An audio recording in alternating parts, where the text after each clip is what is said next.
Assalamualaikum warahmatullahi wabarakatuh. Hari ini adalah 29 Sya'ban. Bermaksud petang ini adalah hari untuk melihat anak bulan Ramadan. Jadi timbul persoalan di kalangan masyarakat, adakah berpuasa pada hari Rabu atau hari Khamis? Okey, beginilah. Di Malaysia kita menggunakan kaedah imkanur ru'yah.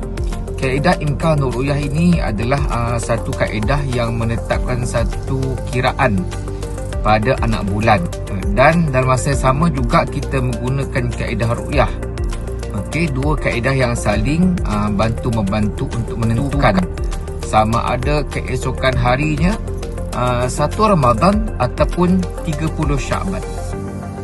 Mudahnya begini, berdasarkan kiraan yang kita lihat pada takwim atau kalender itu, maka anak bulan pada petang ini tidak kelihatan dari sudut data yang dihitung, data yang dikira.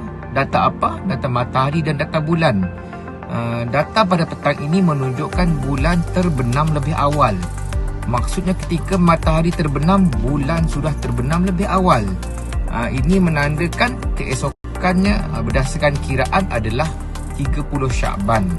Bermaksud berdasarkan kiraan atau kaedah ini, maka Ramadan adalah jatuh pada hari Khamis.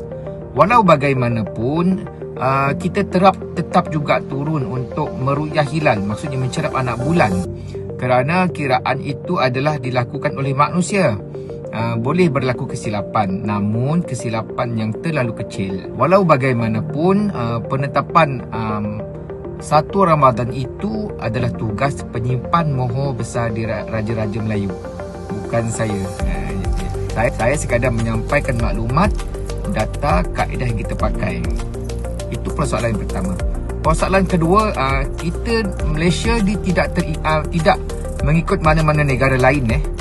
Kadang-kadang kalau kita lihat di Indonesia, dia ada dua kaedah. Ada yang seperti kita, ada yang menggunakan hisab murni, maksudnya kiraan semata-mata. Begitu juga dengan Singapura.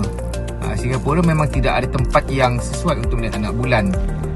Begitu juga dengan Brunei, apatah lagi negara-negara Islam yang lain.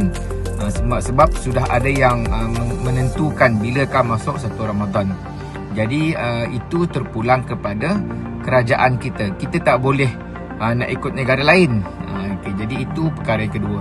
Yang ketiga, apapun kita akan mencerah anak bulan petang ni, dan tunggulah keputusan yang akan dimaklumkan oleh penyimpan besar mohon Raja-Raja Melayu. Itu saya sekadar perkongsian, mudah-mudahan ada manfaat. Assalamualaikum warahmatullahi wabarakatuh.